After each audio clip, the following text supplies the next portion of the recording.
Alors que son année 2021 avait été plutôt correcte, avec la naissance de sa fille cadette Lilibet en juin, le prince Harry a connu une année 2022 bien plus compliquée.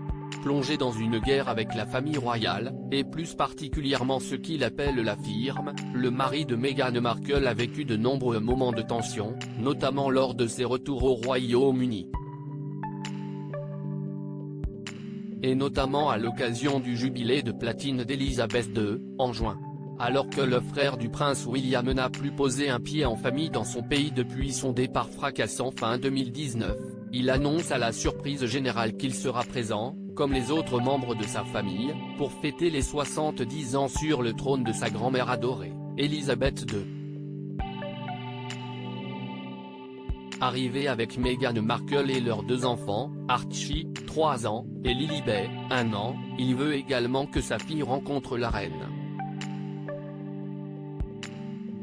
Un jubilé en demi-teinte, mais cela ne se passera pas comme prévu, puisque selon les médias britanniques, Elisabeth II aurait refusé qu'une caméra ou qu'un photographe accompagne son petit-fils et ne lui aurait accordé que 15 minutes pour voir le bébé.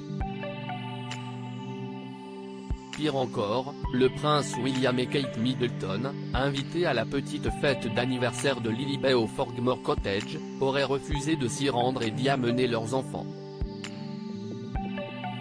Car les 2 frères sont bien en guerre ouverte, depuis les accusations du prince Harry chez Oprah Winfrey, son aîné refuserait en effet de lui parler en privé pour éviter les fuites de ses propos dans la presse. Et n'aura pas à le faire pendant le jubilé, puisque la reine refuse qu'Harry et Meghan montent sur le balcon pendant Trooping the Colour, au contraire de William et Kate, membres seniors de la monarchie. Lors de la messe à la cathédrale Saint-Paul, le lendemain, les 2 frères s'évitent au maximum. Le prince Harry, vexé, arrive sous les sifflets de la foule, il repartira dès le dimanche, avant même la fin des célébrations et refusera de se rendre en famille à Balmoral l'été, où la reine l'avait invité. D'ailleurs, alors que le couple de Sussex est attendu en Grande-Bretagne début septembre pour une série de conférences, il ne prévoit pas de passer par Londres ni de voir la famille. Mais un événement survient, le 8 septembre, les nouvelles d'Elisabeth II sont mauvaises. Ses enfants se rendent à son chevet, suivis par le prince William puis le prince Harry, qui arrive trop tard pour un dernier adieu à sa grand-mère. Une réconciliation amorcée ?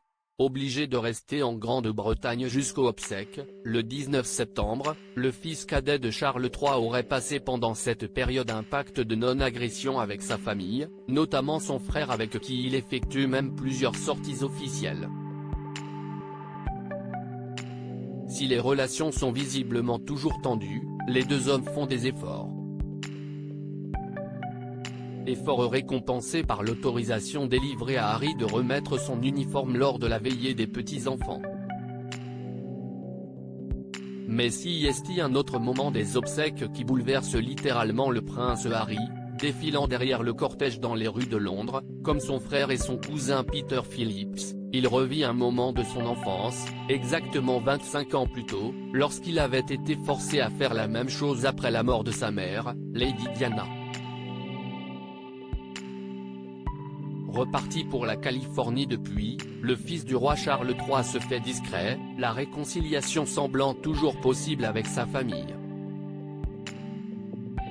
Mais cela dépendra de 2 sujets capitaux, ses mémoires, Spare, qui seraient redoutés par la famille royale pour leur révélation explosive et une série Netflix que ses fans attendent avec impatience.